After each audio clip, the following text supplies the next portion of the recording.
Hello and welcome again to my video blog. Today is going to be question and answer session number 3. But before I begin, I'm going to give you a few updates about my transition as usual.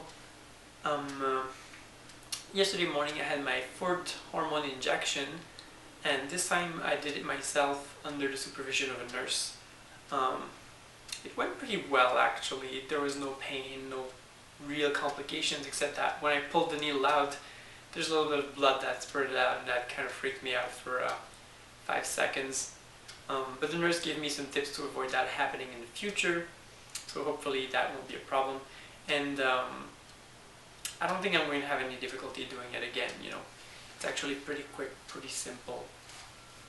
And there's no pain. I really expected hormones by injection to be much more painful than that, but you barely feel it, in my opinion. At least I barely feel it, so that's pretty good news. I also think they're also clearly more efficient than what I was on before, because my breast growth, is resuming. My breasts are sensitive again, and they hadn't been for quite a while, but now they're starting to, to bud a little bit again. So hopefully that will restart for good. And yeah, that's pretty much it.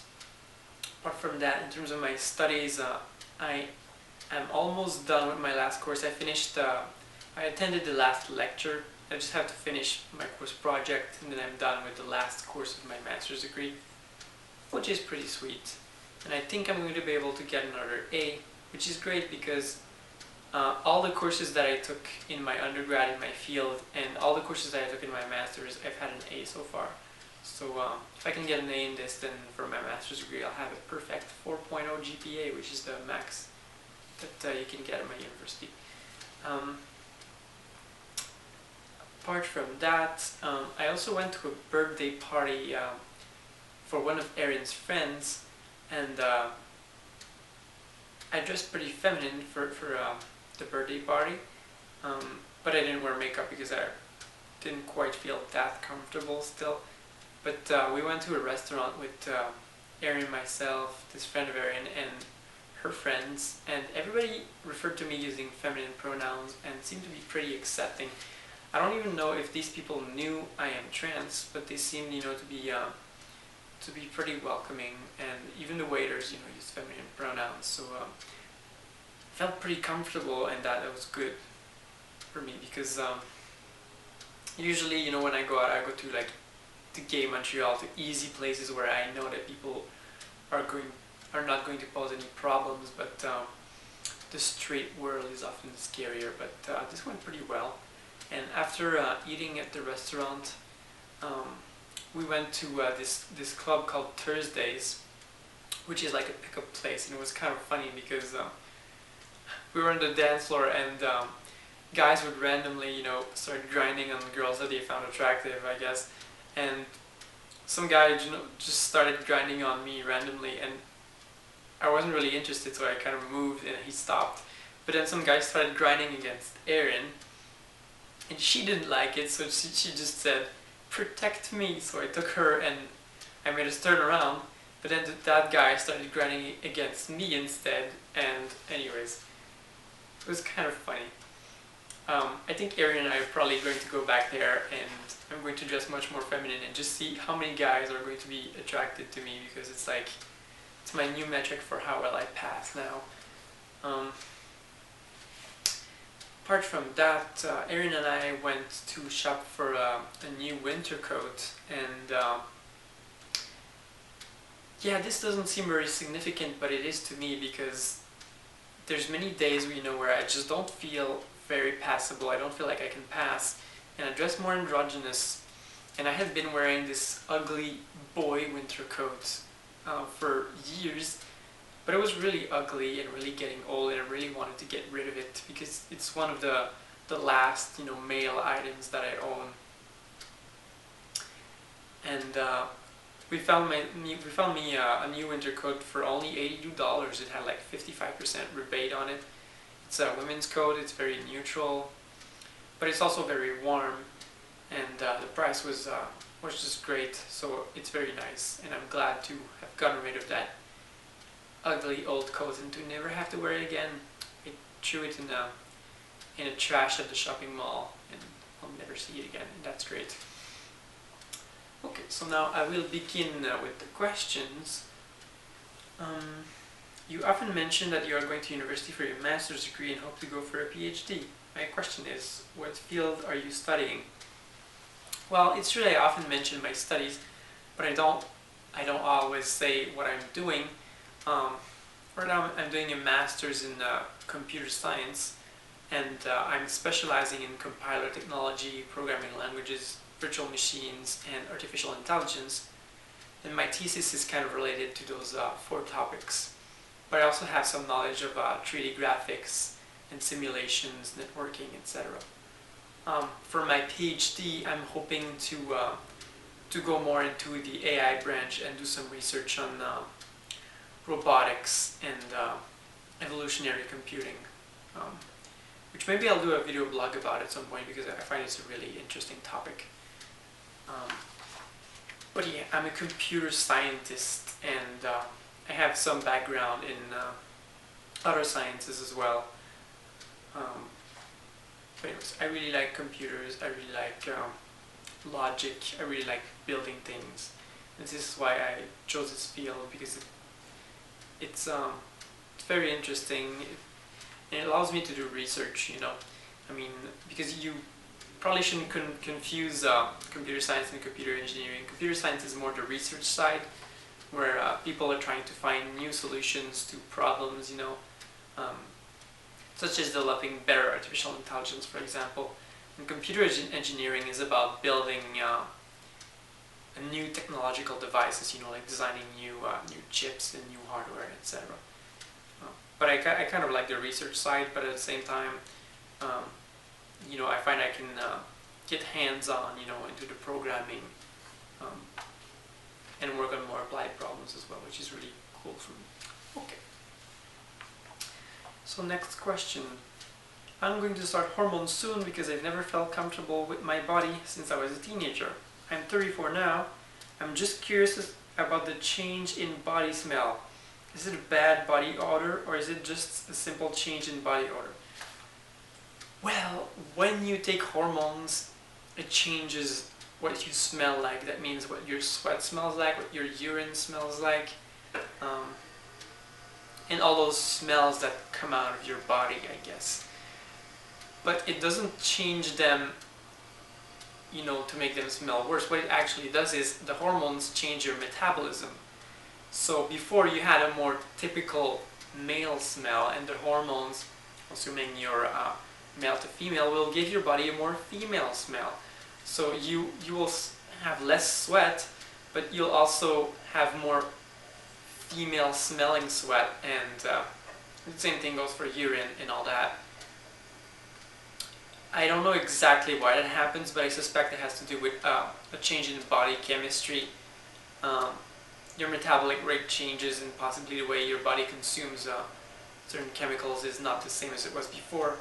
But some people also believe that it's sort of a way for your body to indicate to the world that it's female, you know, in sort of a primitive sense.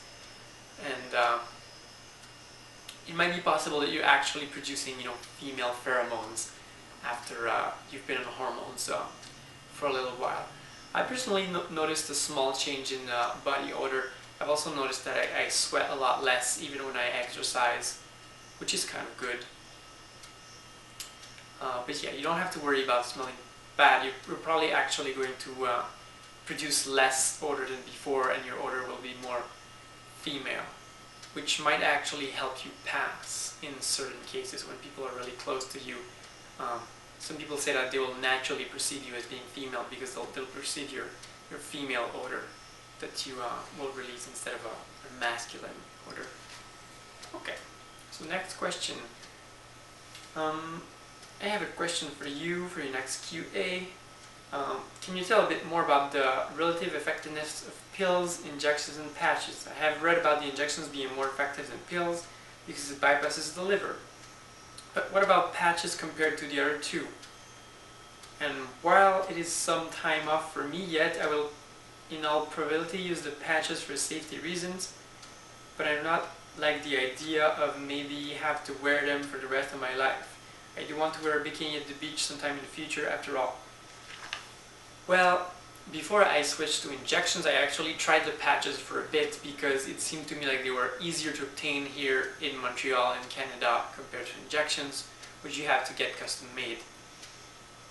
And I found that the patches were absolutely ineffective on me.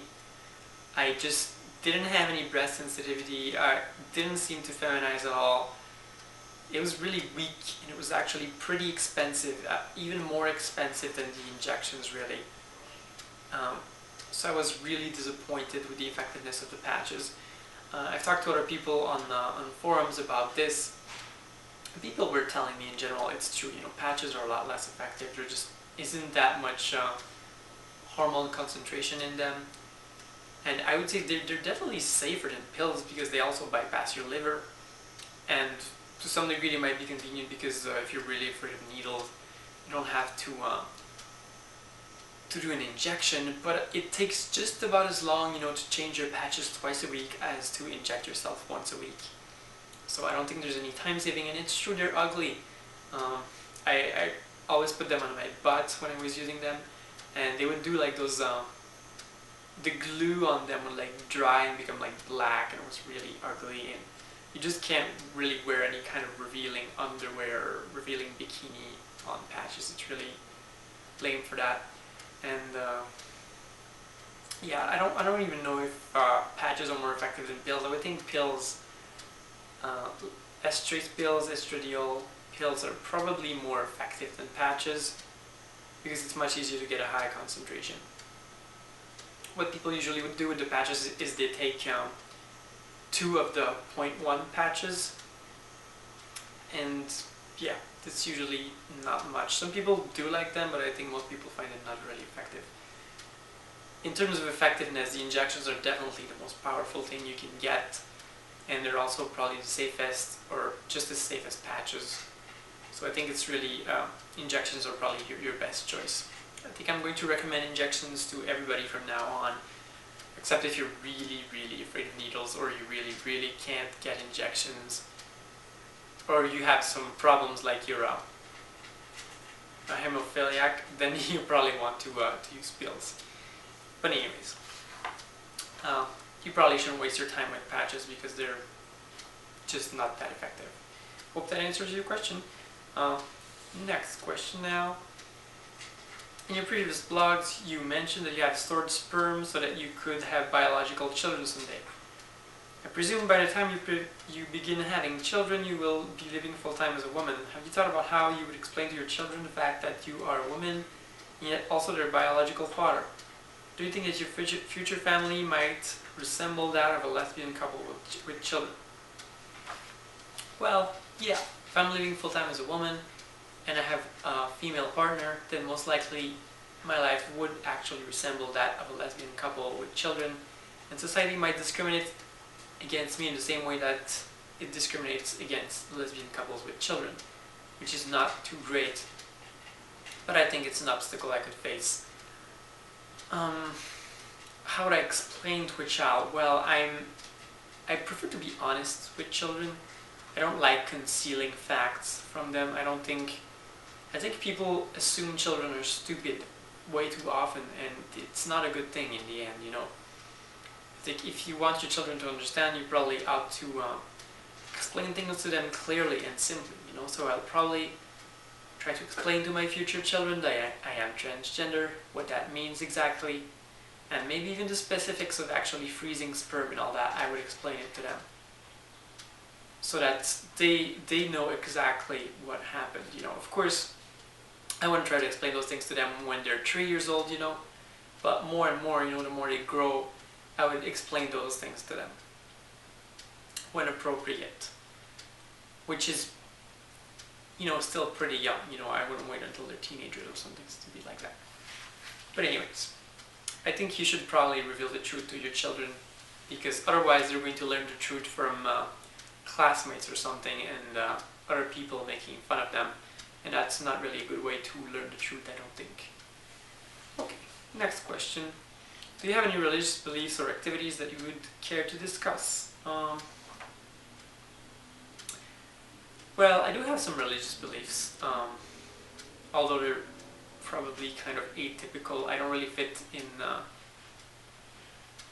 the whole Christian thing, I guess. Although I was raised Catholic, I suppose, but I don't go to church. I don't really believe in the interpretation of the Bible that the church has, and I don't really believe that you go to hell for a lot of reasons that really make no sense. But I do have some Buddhist beliefs in a sense, and I do practice things like prayer and meditation.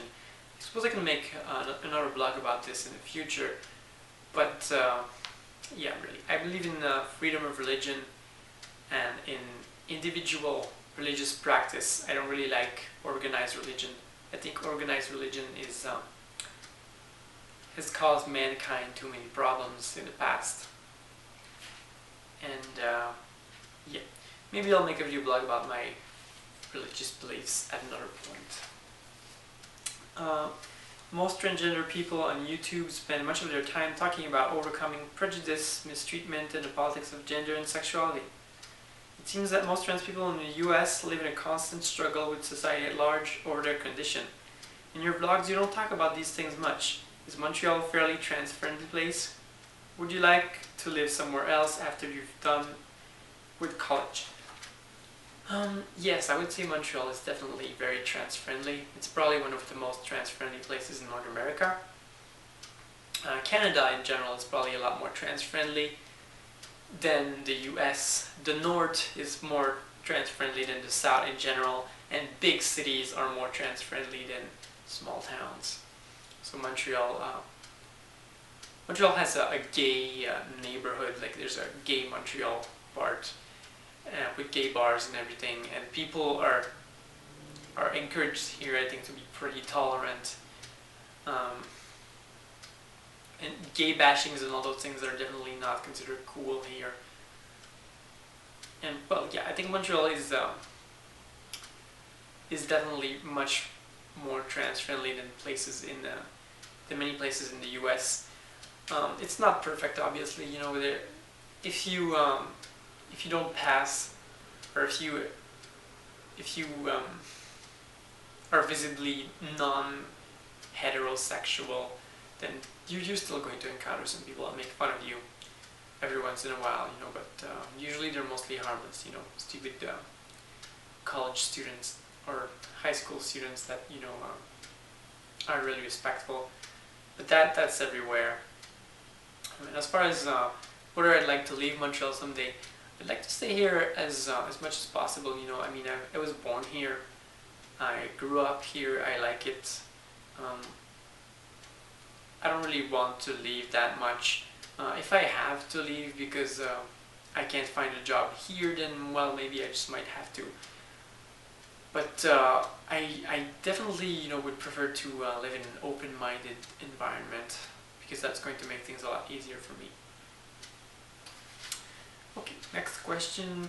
Have you participated in any GLBT pride political activities such as marches, rallies, or volunteer work? At your university, are there GLBT student groups? Well, Erin and I wanted to go to the pride rally, but we missed it. We forgot about it, and that really sucks. But we want to go next year. As far as political activities go, Erin and I are pretty busy. You know, she has a full-time job that asks her to work overtime pretty often. I'm a university student doing grad studies. I have a lot of things to do as well. So we don't really have time so much. And I guess, you know, I don't really have the motivation to get into those things at the time. As far as a GLBT group at my school, yes, there is one. I only went there once. I didn't feel too comfortable, to be honest. I didn't feel like they were too comfortable with me either, so I just didn't come back. Probably because I was like the only trans person in that place, and I felt kind of isolated still, you know. Like I've said before, you know, trans people are a minority even among GLBT group, because gay people outnumber us, probably like 1,000 to 1 still. So yeah, I didn't feel too comfortable with that. I didn't stick with it. And well, as far as political activities go, I don't know if you consider this blog to be political or to be a real involvement with the community. I hope it's helping people out there, and that's my contribution, and that's how it's going to be for now. But in the future, if I can get more visibility, I would like to help trans people more, and I want to do that in part by not going stealth once I transition. Once I become full-time, I'd still like to be involved with the community and to possibly, be a role model for other people that are transitioning, to show them that even if you're trans, you can achieve good things in life. That's sort of my goal, my personal goal. Okay, so next question. Do you think of yourself as an introvert, extrovert, or somewhere in between? Well, that's interesting. When I was in high school and taking the second year of my undergrad, I took psychological tests, and they had sort of a rating of how introvert or extrovert you are, going from like 1 being like super introvert and 100 being like super extrovert. And on all of those tests, I would always pretty much score like spot on 50, like right in the middle between introvert and extroverts. And in a sense, I think that's pretty accurate, because I am pretty introvert in the sense that I am kind of a geek. I work with computers, I use them a lot. I like science and all those things. And I am kind of an extrovert because I like going out clubbing, I like talking to people. I feel that I need to talk to people. I don't like being all alone. It makes me uneasy. But at the same time, I also have this introvert quality or trait that I don't feel super comfortable in environments where there's way too many people. And yeah, I think it's pretty accurate to say that I'm kind of right in the middle between introvert and extrovert. And whether that's a good thing or not is also kind of open for debate, because I find I don't get along super well with people that are really introverted, and I don't get along super well with people that are totally extrovert either. So in a sense, it contributes to isolating me. So yeah, there's advantages and inconvenience to that. But I don't know, my mom used to say that communication is one of my biggest skills, and I guess that's kind of an extrovert skill in a sense. I like to be able to communicate with people and to express ideas clearly, to help people understand each other. So I guess that's one of my most helpful extrovert traits. As far as introversion goes, well, I like to sit down and think about stuff, for a while before coming up with an answer. And yeah, I think so. There's just good things you can pull from both, and there's bad things about being in the middle. But I guess it makes me a different person, because most people, I guess, tend to fall more on one side or the other of the scale. Okay. Oh, this question is quite interesting. Does claiming a transsexual identity mean, at least to an extent, giving in and hence legitimizing the socially prescribed gender dichotomy, meaning traditional gender roles and socially constructed ideals of masculinity and femininity?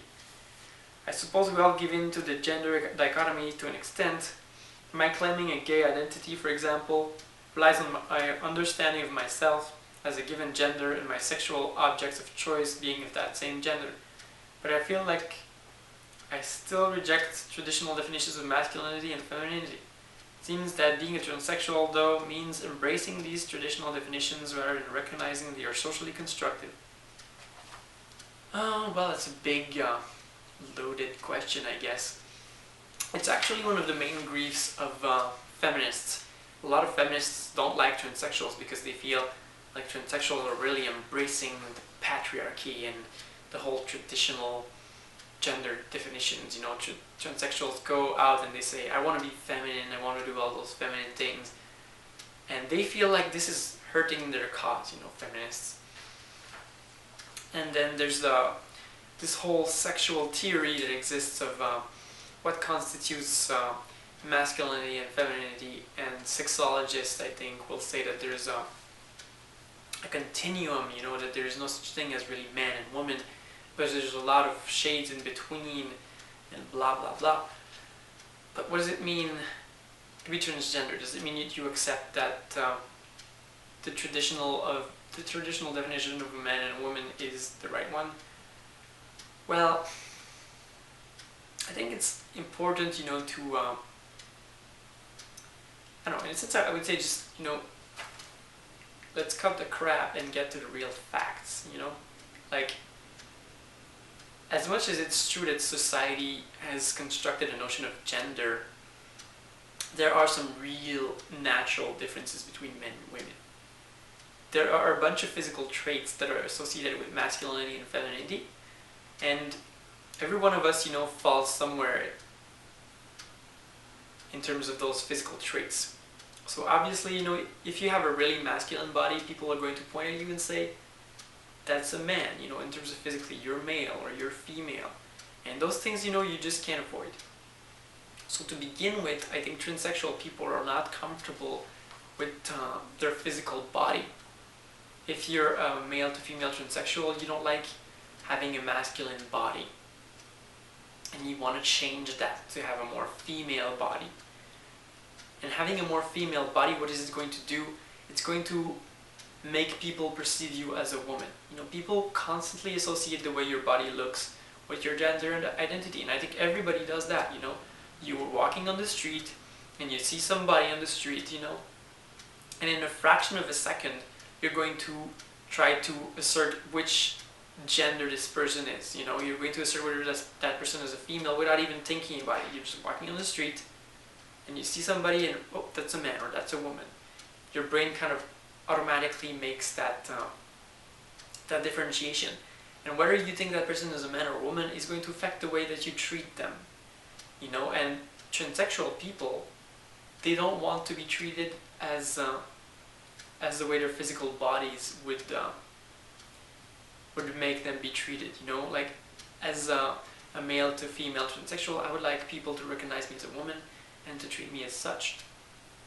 I don't want people to treat me as a man.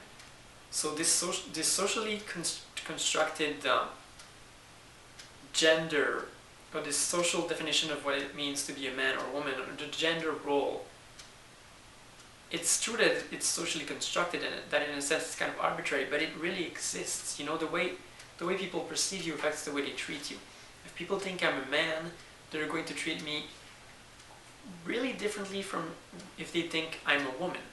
So I want to be treated like a woman, and I know that this social construct exists, and so if I want to be treated as a woman, I have to do everything to present myself as a woman to get the woman treatment in our society.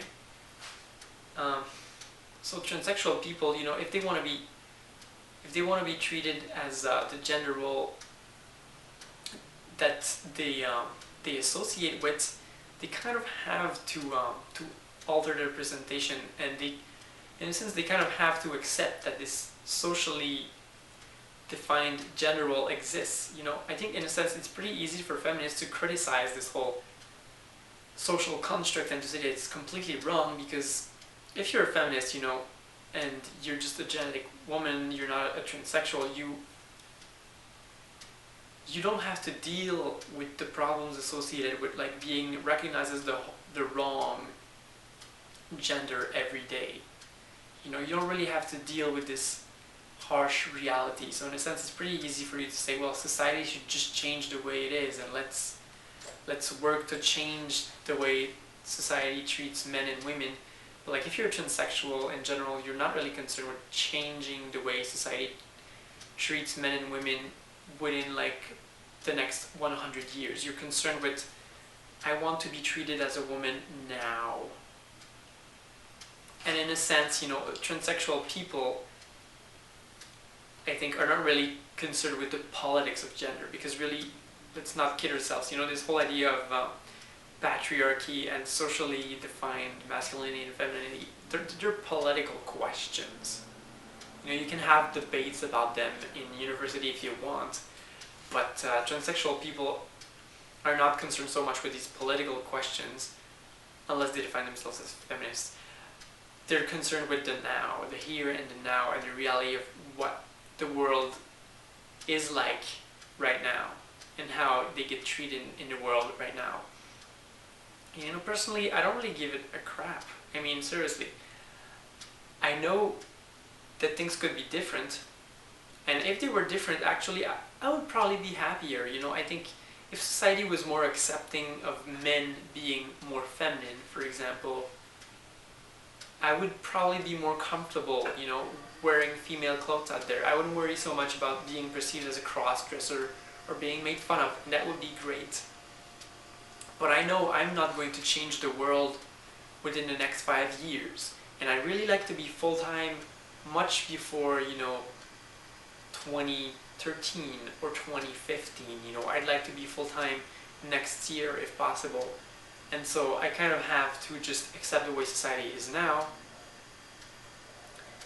and, change myself to sort of fit within this gender role that's been constructed for women.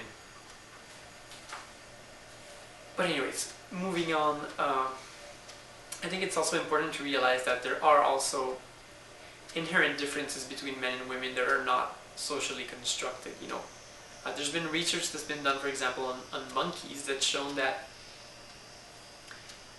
female baby monkeys tend to play more with little dolls than male monkeys do. The male baby monkeys will tend to play more with toys or like mechanical little trucks or hammers, and the female baby monkeys will tend to play more with like little dolls and little houses and stuff. And those experiments were done,